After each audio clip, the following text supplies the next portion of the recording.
You are looking at Julian's pronunciation guide, where we look at how to pronounce better some of the most mispronounced words in the world, like this other curious word. But how do you say what you're looking for today?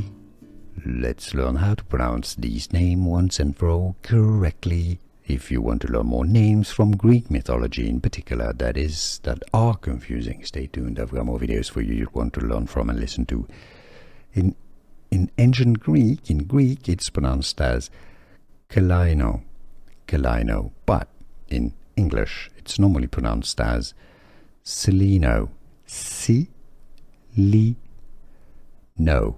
You have a stress on the second syllable, so Celaeno. The A, just ignore the A essentially, Celaeno, and it's pronounced with a S sound, not a K sound, even though in Greek it would be a K. Celaeno is the English pronunciation. How to pronounce Celaeno. Here are more videos on how to pronounce more confusing words and names too many mispronounced. Like this video if you found it useful. I appreciate your support. I'll see you soon and thanks for watching.